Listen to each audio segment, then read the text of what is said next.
como nunca nadie ha sabido.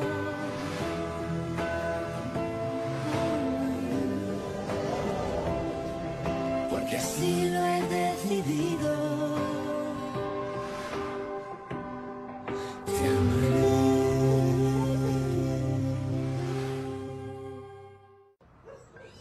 Il est très chaud le thé qu'a préparé ma maman. Bois ça, ça te fera du bien, Alma. Oui, mon amour, merci.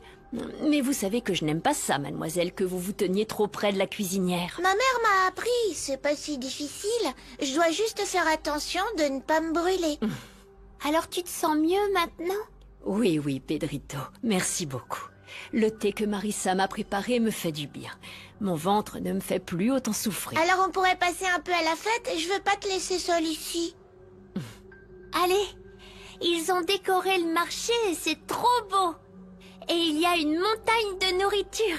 Tu sais, il ne manque que la jolie dame, la blonde, celle qui a aidé maman et Loupé avec l'usine. Hier, elle est venue et elle te cherchait. Est-ce que tu parles de Mademoiselle Angélie? Oui, c'est elle. Je sais pas pourquoi, mais elle avait l'air très inquiète. Pas vrai, Pedrito? Oui, c'est vrai, je m'en souviens. Oui. Oh mon Dieu. Qu'est-ce qu'elle me veut? Est-ce qu'elle se doute de quelque chose? Que Rebecca est sa sœur? Je dois savoir ce qui se passe, maman. J'en peux plus d'attendre. Non, non, José Emilio, n'y va pas. Calme-toi, laisse-les parler. Il se passe quelque chose et on sera bientôt au courant. Ouais. Mais tout est de ma faute, maman, parce que je suis un imbécile. Je suis stupide. Non, non, non. Ne dis pas ça. Tu n'es pas responsable de ce qui se passe entre elles. Calme-toi. Normalement, le mariage est censé être un jour très spécial. L'un des plus beaux moments de notre vie. Eh bien, ça ne fait aucun doute, la vie nous met toujours à l'épreuve, Fatima, mais on fait avec et on passe à autre chose. Tu es un homme bien, Sébastien. Tu es fort. J'espère que tu rencontreras une femme bien. Vraiment, tu mérites d'être heureux. Tu peux penser ce que tu veux, Angélie. Mais n'oublie pas une chose, je t'ai sauvé le jour où cette moto a failli te renverser. Si je voulais te faire du mal, comme tu le dis, pourquoi je ne l'ai pas laissé te tuer? C'est simple. Tout ça, c'était qu'un stratagème pour t'introduire dans nos vies. Et tu as fait la même chose avec José Emilio et Cristina, n'est-ce pas? Tu vas me dire que l'enlèvement dont tu l'as sauvé comme par magie, ce n'était pas un coup monté? C'était pas quelque chose de prévu, Rebecca? Je dois retourner à mon mariage. Mon cher et tendre mari m'attend. Ton mensonge est voué à l'échec, Rebecca, tu le sais. Tôt ou tard, José Emilio connaîtra la vérité, il finira par savoir qui tu es.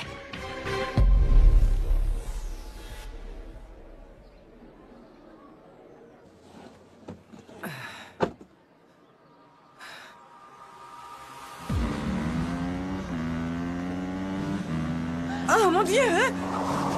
Imbécile! Oh, mon Dieu. Ça va, Angélie? Tu vas bien? Oui. Est-ce que tu vas bien? Oui. Tu nous as sauvés. Ce que tu as fait pour ma fille et moi. Je sens qu'il y a un lien très spécial entre toi et moi.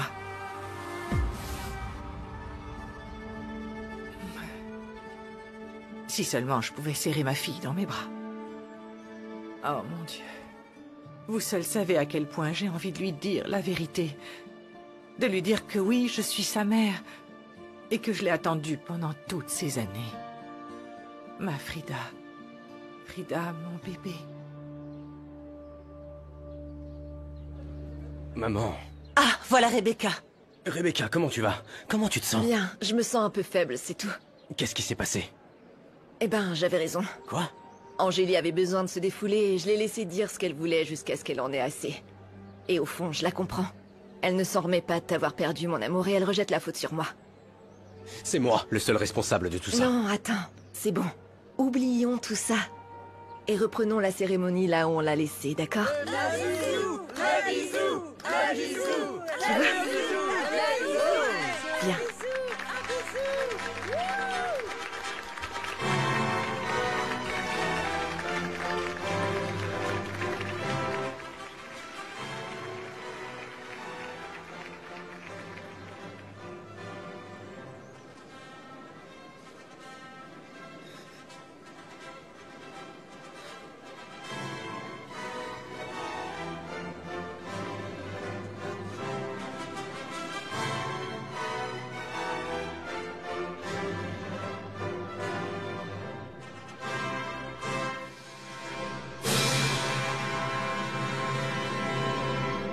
Merci beaucoup pour l'organisation du mariage. Tout était très beau. Vous avez très bon goût. Tout le plaisir était pour moi, Rebecca. Et tu sais, je suis vraiment désolée que ta maman n'ait pas pu être présente pour ce moment si important pour toi. Ouais. N'est-ce pas? Elle t'a sans doute beaucoup manqué. Oui. Oui, beaucoup. Vous ne pouvez pas imaginer. Mais bon, je suis sûre que quand mon bébé sera né, elle me pardonnera. Et elle redeviendra comme avant avec moi. Si je suis toujours en vie, bien sûr. Rebecca, je vais te demander une faveur. N'insinue plus jamais ce genre de choses. Toi et mon petit-fils, vous vous en sortirez. José Emilio te mettra entre les meilleures mains et demain nous t'emmènerons chez le meilleur gynécologue du pays. Et ça ira. Mais ça va probablement coûter très cher. Je ne veux pas être une charge. J'apprécie beaucoup le médecin qui me soigne et je n'ai pas envie d'en voir un autre. S'il vous plaît, dites à votre fils que je ne veux pas qu'il dépense trop pour moi. Non. José Emilio a pris sa décision. Vous êtes sa famille, soyons honnêtes. Le plus important, c'est la santé de son fils. Et la tienne, naturellement. Maintenant, Misaël, détends-toi. Écoute, va te chercher un verre, ça va te calmer. Je vais aux toilettes. Bruno, qu'est-ce qui se passe avec Misaël? Depuis notre arrivée, il est de mauvaise humeur. Tu sais pourquoi? Aucune idée. Excuse-moi. J'espère que tu me comprends, José Emilio. La vérité, c'est que je ne suis pas d'humeur à faire la fête et encore moins un mariage. Oui, je sais. Si je suis venu aujourd'hui, c'est parce que tu es comme un frère pour moi. Et j'apprécie beaucoup que tu sois venu pour moi, mon frère. Sois prudent. Merci. Félicitations. Même si je comprends vraiment pas pourquoi tu t'es marié, cousin. L'amour de ta vie n'était pas censé être Angélie Del Olmo? Si, Angélie est mon seul et unique véritable amour. Jusqu'à la fin de mes jours, Misaël. Bah alors? Qu'est-ce que tu crois? Que je n'aime pas Rebecca? Elle va me donner un fils. Et elle est en mauvaise santé, c'est pour ça que j'ai accepté de l'épouser. Elle pourrait mourir pendant l'accouchement. C'est si grave que ça? Oui. Et ce mariage est le seul moyen de protéger mon fils. S'il y avait un problème, je pourrais m'occuper de lui. Eh, écoute-moi bien. Un mariage sans amour ne résout rien. Au contraire, vous allez être tous les trois malheureux jusqu'à la fin de vos jours. Regarde-moi. Tu me connais, hein? Tu sais bien que toute ma vie, j'ai souffert du manque d'amour familial. Et tu sais parfaitement que mes parents n'ont jamais été heureux. Au contraire, ils se supportent de moins en moins. Eux aussi se sont mariés parce que ma mère est tombée enceinte. Et aujourd'hui, tu répètes la même histoire. Je peux t'assurer que tu ne seras jamais heureux avec Rebecca. Mais bon, santé.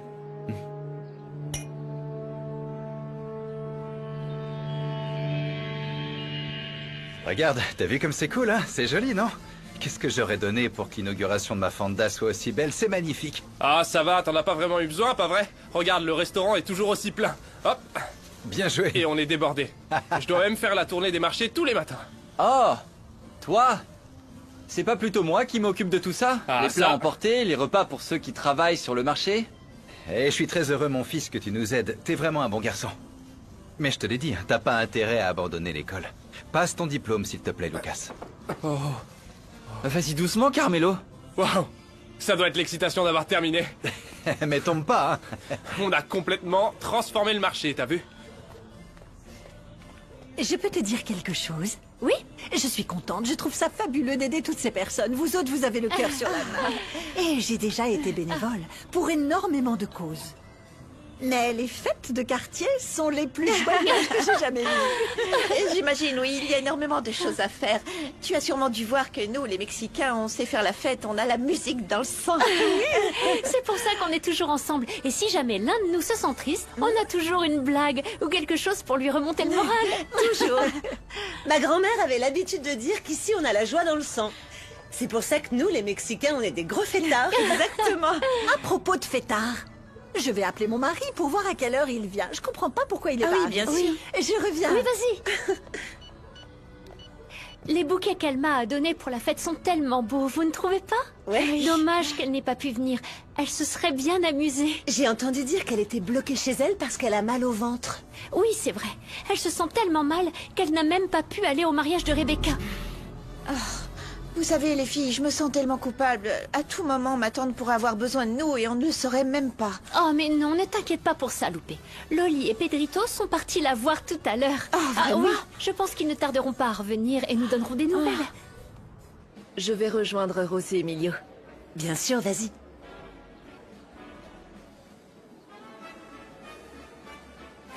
Comment vas-tu? Mal. Je me sens un peu coupable. Quelque part, je suis responsable de cette situation. Il n'est manifestement pas heureux et ça me fait tellement de mal de penser que mon petit-fils va grandir dans un mariage sans amour. Non. Fais confiance à ton fils. José Emilio est un garçon formidable. Il va réussir son mariage, aie confiance. Merci pour tes gentils mots, Adolfo. Pour tout ce que tu as fait pour moi et mes enfants. Je ne t'ai jamais remercié auparavant, mais je le pense vraiment. Merci beaucoup d'avoir toujours été là pour nous. Non. Et sinon, tu as des nouvelles de Mauricio? Ce malheureux ne t'a jamais mérité. Il ne mérite pas non plus les enfants qu'il a. Mauricio devrait être ici pour te soutenir, pour conseiller son fils en ce jour si important. Oh, Mauricio.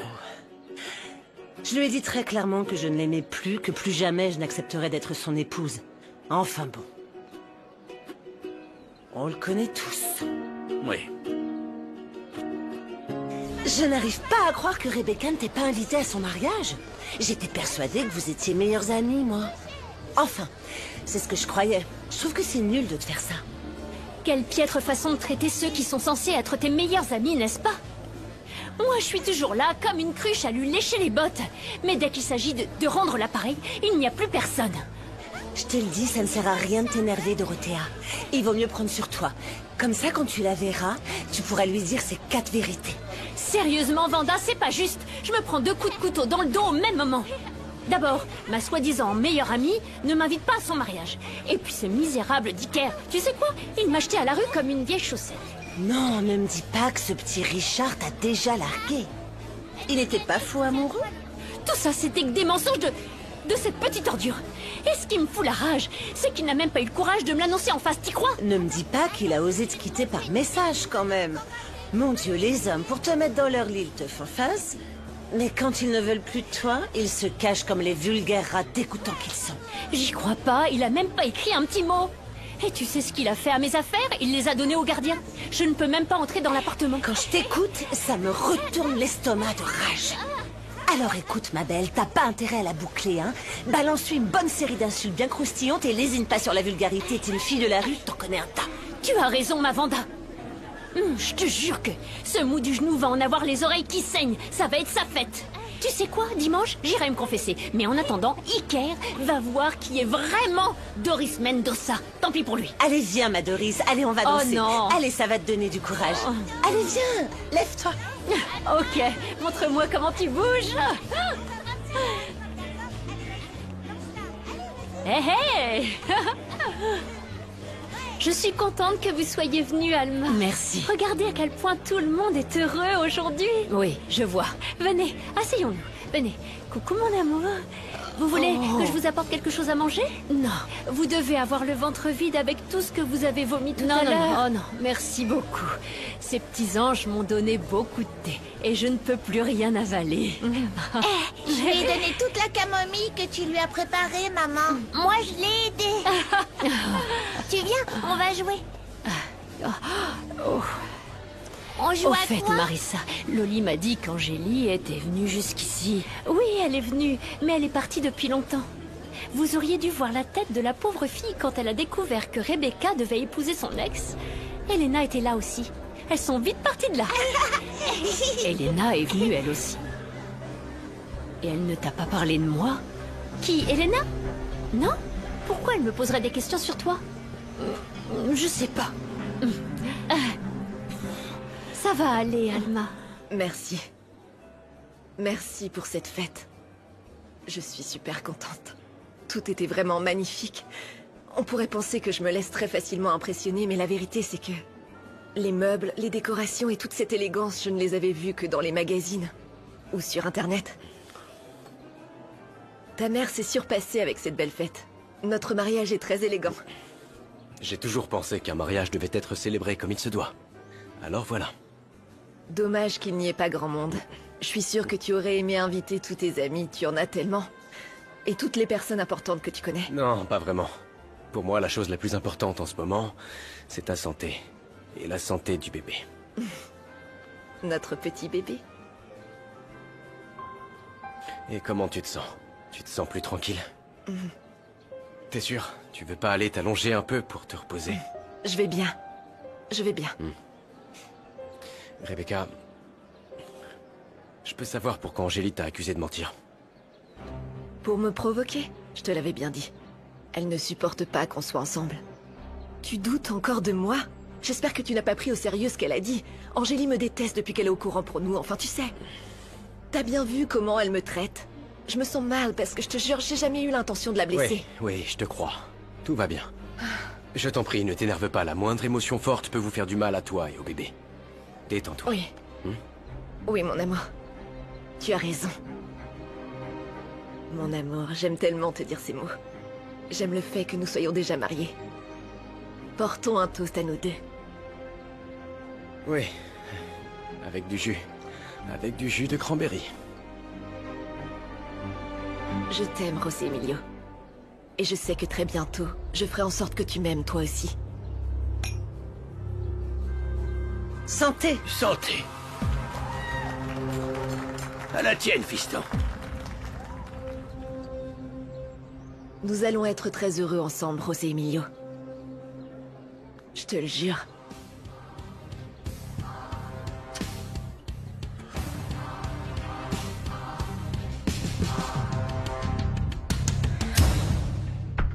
Tu n'aurais jamais dû faire ça. Tu n'aurais pas dû interrompre ce mariage. Ta sœur est fébrile et tu le savais. Ma sœur, je n'arrive même pas à m'habituer à ce mot, maman. Elle m'a fait ce qu'aucune sœur n'aurait jamais osé faire. Elle nous a délibérément trompés. Elle s'est rapprochée de nous pour me ruiner la vie. Elle m'a choisi pour se venger, maman. Pourquoi? Ça te paraît juste, dis-moi. Non, je n'ai pas dit ça. Ce que je trouve injuste, c'est que tu l'accuses. Tu la juges sans connaître sa version de l'histoire. Frida a vécu de nombreuses années loin de nous.